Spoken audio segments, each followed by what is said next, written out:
Today, I will show you in action. Horror, sci-fi film from 2019, titled Captive State.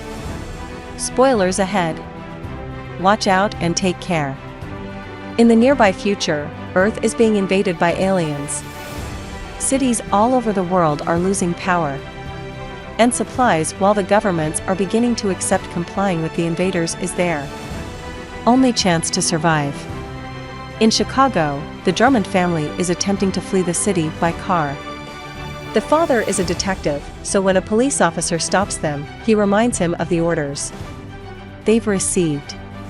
But the father refuses to follow those orders, so he drives back and tries to find a different escape route while saying they need to regroup and fight back. The road is suddenly blocked by aliens, who vaporize both parents but leave the Drummond kids alive. 9 years later, the world has submitted to the aliens' governance, and they now are our legislators. Humans are conscripted to build closed zones, underground habitats, for the aliens with access only granted to and by high government officials. The army has been demobilized, and people are now obliged to help the aliens exploit Earth's natural resources. Everyone is also implanted with an alien bug inside their necks so they can be tracked at all times. The gap between the rich and the poor is greater than ever. Police crackdowns have widespread. Deportations are now off-planet, and digital communication has been shut down. Chicago has been walled off and is under martial law, so a resistance group called Phoenix has tried to launch an attack on the closed zone, but they failed. However, they've not given up on their mission yet. Unaware that he's being spied on by Commander William Mulligan, Gabriel, Drummond begins his daily routine after spending the night being intimate with his girlfriend Rula. As he leaves his apartment, he meets with his friend Jurgis, and together they rush out of the neighborhood before some rats can tell on them, or the alien drones that follow Gabriel from the sky can see them do anything suspicious. Meanwhile, Mulligan is looking at the newspaper and finding a seemingly normal ad that uses the Phoenix Group's logo, which clearly upsets him. After circling it with a red marker, he takes his car and visits a brothel with the same logo on its walls. There he meets with Priscilla Scott, who gives him a box and tries to be intimate with him. But he says he isn't able to do it, so he can leave now that he has what he's come for. He goes to the police headquarters, where he has a whole board of clues that say the Phoenix resistance group has not been neutralized, contrary to what the public has been told. Mulligan tells his partner Kermode that Phoenix has gone underground and is now communicating through the classifieds, but Kermode remains skeptical and thinks Mulligan is chasing ghosts. In an abandoned building, two members of Phoenix meet, Charles Rittenhouse and Patrick Ellison. Charles shows Patrick the classified and tells him training is over and the team will go in tonight, as per number one's orders. Afterward, Patrick meets with a masked informant to give him the news, saying he trusts him. Gabriel arrives at his job in the Data Reclaim Center, where he must take memory cards from phones, upload the information they have to the central system, and then destroy them. After noticing a coworker is stealing some of those cards, he takes a lunch break, where he meets with a member of Phoenix that hands him a hand-rolled cigarette containing secret information. When they're leaving work hours later, the woman that stole the cards is found thanks to the bug in her neck and taken away by the special force. After seeing an alien ship fly away above the sea, Gabriel meets with Jurgis inside an abandoned building where they're hiding a boat they can use to escape the city undetected. Jurgis has also acquired some guns, which angers Gabriel because they could put them in some serious trouble. As they argue and fight over the cigarette, they hear a police siren arrive, so Jurgis runs away and Gabriel tries to do the same after hiding the gun, but Mulligan manages to find him anyway. He makes Gabriel enter his car and gives him some food, mentioning his dad used to be his partner, so he has a responsibility to that. After failing to obtain information about Phoenix from him, he lets Gabriel go as he reminds him to choose the right side. Afterward, Gabriel goes to see Raul Casillas to sell the cigarette. But instead, he's thrown inside a van and put on a collar to block the tracker bug. Raul takes Gabriel to Wicker Park, the area where Phoenix's first attack happened, and tells him to enter an abandoned building. In there, his brother and Phoenix member Raphael Drummond is waiting for him. Because he isn't dead as the news said. He has removed his bug and is living off the grid now, allowing him to continue working on Phoenix's plans with more freedom. He gives Gabriel money in exchange for the cigarette and turns down the offer to escape together because he wants to follow their dad's wish to regroup and fight back. After sending Gabriel away, Raphael goes to another room and puts the cigarette paper on a carrier pigeon that flies away before he burns every paperwork clue he had with him and shaves off his beard. Mulligan continues to spy on Gabriel as he goes back to his apartment to gather his things and tell his girlfriend they need to leave because there's going to be some trouble. Since Rula stays skeptical, he explains that he saw his brother and there's a plan brewing. He also tells her about the boat. All this is heard by Mulligan. Rule suspiciously insists on making him stay, so Gabriel decides to leave her behind and escape on his own, but as soon as he makes it outside, Mulligan is waiting for him. This makes Gabriel realize Rula has been helping the officer spy on him all along. Gabriel runs away and takes narrow pathways or climbs roofs so that Mulligan must depend on the tracker to follow him. When he enters an abandoned parking lot, the noise he makes wakes up a bunch of alien drones that start chasing him, so Gabriel enters the guard booth and puts on the blocking collar Raul had given him. This instantly causes the drones and Mulligan to lose his location. While Mulligan updates his board at the station, Patrick receives the pigeon with the information and takes it to Ivan Leviev, a hacker that uses this intel to access Chicago's surveillance system and the deployment patterns of law enforcement units. Their target is Deputy Mayor Robert Watts, who will be assisting a unity rally at Soldier Field that night. Now the plan is officially starting. Patrick gives a kid a coin to call Charles and tell him to post one more ad in the newspaper. From there, the message starts spreading to the people chosen to be the drivers during the mission. The first driver, Michael Posner, sees the ad and shows it to a radio DJ that plays a special song, which is heard on the radio by the second driver, Evan Hayes.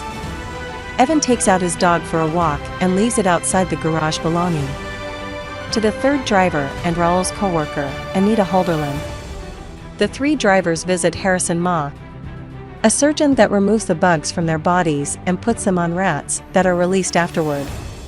After the procedures are done, Patrick visits morgue attendant Nelson McCauley, who gives him bugs from deceased people and special plates for the drivers to keep the bugs inside their mouths. Meanwhile, Raphael meets with priest Edward Gunn, and together they take the last church chalices to a woman that accepts them in exchange for an alien explosive device she salvaged from a wrecked ship. It can become invisible and is made of organic materials so scanners won't detect it, but first, they need to fix it. Thankfully Patrick knows how, and he successfully gets it to work before handing it to Raphael, who will be in charge of taking the explosive into the stadium. After, the drivers put the bug pellets in their mouths and everyone is given a suicide pill to swallow. In case of capture, the group leaves together with their last coordinator, drag queen Daniel Larkin. When they make it to the stadium, Raphael, Edward, and Larkin get inside while Anita and Evan wait in the parking lot. Patrick is at the office with Ivan, guiding them through the communicators. And Mulligan is watching the whole show at home on TV. Mayor Watts gives his speech and leaves the public singing the new hymn to meet the alien legislators that are now arriving. He's using a different exit from the one Phoenix has been waiting at, so Daniel rushes after him and distracts him with chit-chat to give Raphael time to arrive and put the explosive on Watt's shoulder. When he finally comes closer to the legislators, the bomb goes off. Patrick sees Watt's tracker disappear from the screen and gives another coin to the kid so he can alert Michael to get ready. Mulligan sees the broadcast has been suspended and opens the box Priscilla has given him, finding a phone inside. At the stadium, people have started to run away in panic as more alien ships and the police arrive. Edward is shot, but Daniel manages to escape with Anita. Raphael has no choice but to escape on foot, but his path is blocked by one of the aliens, who chases him into a parking lot. Raphael hides inside a car and dodges the alien's claws until Daniel arrives and hits the creature with a fire extinguisher before removing the armor covering its face, to die while he and Raphael get away in Anita's car. In the meantime, Gabriel has come out of hiding to try to escape the city as well, but he finds Jergy's boat has been lit on fire. So he retrieves the gun he hid earlier and puts on the blocking collar before leaving. Mulligan meets with Police Commissioner Eugene Igo, who tells him to drop the case and let the aliens off-world. Hunters take care of it before boarding a special elevator to meet with the legislators underground. Afterward, he visits Priscilla to tell her he can't protect her anymore, but she replies she has faith in him. They have one last dance together before he leaves.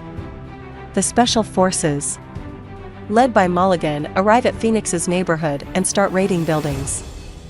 The residents throw away any possible clues and hide where they can, but most of them are captured and asked about the Drummond brothers. When Jergys hits one of the officers, he's thrown on the ground to receive a beating, so Gabriel shows up to defend him and gets caught as well. Meanwhile, Ivan is at the subway station waiting for the train, but he gives in and calls his wife to tell her he's doing this for the sake of their child. His wife passes the phone to Mulligan, who had been expecting his call, and asks him to tell them where his friends are going. Raphael arrives at the bus station, where he sees Daniel has already boarded a bus. Anita is having trouble getting inside in time because of long waiting lines, so she cuts in to pick up a kid and help him pass through the revolving door without arousing suspicion. She and Raphael board a different bus from Daniel's and they're both about to leave when suddenly power goes out, indicating the alien hunters are here. As Mulligan arrives at the station as well, Daniel is captured by the hunters.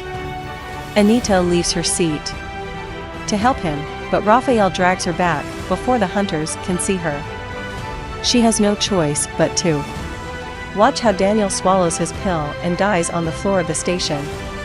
Claiming this isn't over, she decides to try again. She gets off her seat and jumps on the alien, who vaporizes her on the spot. Raphael uses this distraction to jump on the hunter as well, and he's thrown out of the bus, where he gets ready to also swallow his pill, but Mulligan shoots him and captures him before he can kill himself. At the precinct, Mulligan interrogates Gabriel, who asks for a lawyer. Mulligan points out those days are behind them and that he didn't need a warrant to burn the boat either. Gabriel still refuses to work for him, so to convince him, Mulligan takes him to see Raphael, who has been chained up and beaten. He asks Gabriel not to accept to work for Mulligan, because he's already dead anyway, but Mulligan promises Gabriel that he'll make sure Raphael stay alive if he accepts the job, so Gabriel does. Now that the police roundups are over, Gabriel is Mulligan's only connection to Phoenix, so his job will be to deliver a message to them.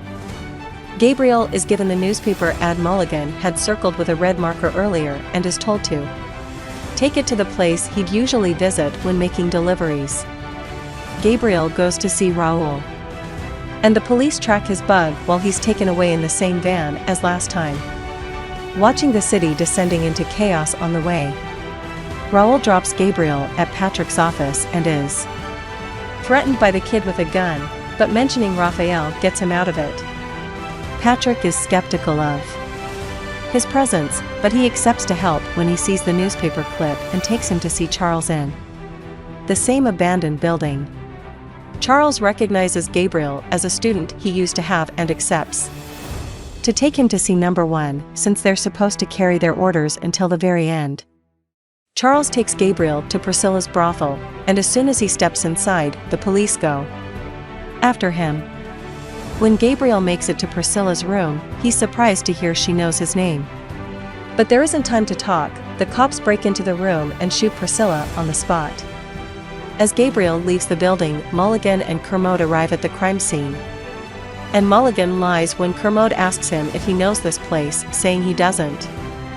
While Mulligan covers Priscilla with a blanket, Kermode notices various details that don't make sense. Her gun was empty, and she kept history books in a room used just for paid intimacy. When Mulligan points out there is only one picture on the wall, Kermode removes it and finds a microphone with a wire that he starts ripping off the wallpaper and following it until he finds a hidden room behind a closet. Inside, there is a computer, a recorder, and a pile of cassettes.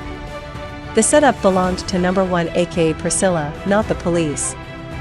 A couple of hours later, Mulligan reports to the governors and the legislators, who will be asking him questions through interpreters that are connected to the closed zone. He tells them all details behind the Phoenix group that they found on the computer, proving a national network and detailing the names and jobs of each member, whom Priscilla would send the information to after recording it in her room. Charles was in charge of communications, Patrick worked on operations and used to be a Marine. Raoul had materials and transport, Ivan was the one that hacked into the police's surveillance. And Harrison was a medical student that developed the method to remove the bugs. But now that they've disposed of their number one, all these rebels have killed themselves before they could be captured too, so Mulligan declares the Chicago network neutralized. The aliens ask more about Priscilla. Mulligan tells them she used to be a teacher and she's been off the grid for 9 years. She became a prostitute in order to have access to intel. She would groom politicians and convince them to divulge classified information, and Mulligan plays a tape to prove it. There are many governors' voices in the recording, but most importantly, Commissioner Igo is there as well, passing information to the rebels unknowingly. Igo leaves the room in shame, and when Mulligan points out their chain of command had been compromised, the aliens declare him acting commissioner and order him to go down to the closed zone. Surprisingly, Raphael is allowed to live, but he's deported off-planet. And Gabriel watches the alien ship take him away with clear hurt in his eyes. Mulligan finds him and makes him get in the car, but when he points out Raphael is at least alive, Gabriel says everything has been pointless because the plan failed. However, Mulligan tells him perhaps the plan was to fail before and gives him the memory card of the phone Priscilla had handed him in that little box before dismissing him. Gabriel sneaks the card into his workplace by hiding it in his mouth and puts it in the machine to review its contents. He finds a video of his baby shower, where his parents are spending time with most of the members of Phoenix. Mulligan is there too, and he's introduced to a co-worker of Gabriel's mom's, who turns out to be Priscilla. The recording ends with Mulligan telling Gabriel he has a big family, and that the future is his, and Gabriel takes it as inspiration to carry the torch of Phoenix. But first, he deletes the video instead of uploading it to the database and destroys the memory card. The police throw Mulligan a party to congratulate him for his promotion, but he leaves early, not being in the mood to celebrate. Moments later, he goes through the standard procedure to be admitted into the closed zone. After being disinfected and given a mask, Mulligan enters the elevator. As the invisible substance of the powerful alien explosive envelopes him, indicating he is part of Phoenix and that the whole plan had failed on purpose so he could have access to the legislators and deliver a fatal blow right on their faces. The closed zone in Chicago is successfully destroyed. And this inspires other resistance strikes and protests to break out in major cities all over the world, because like Raphael had told Gabriel, if you light a match, you ignite a war.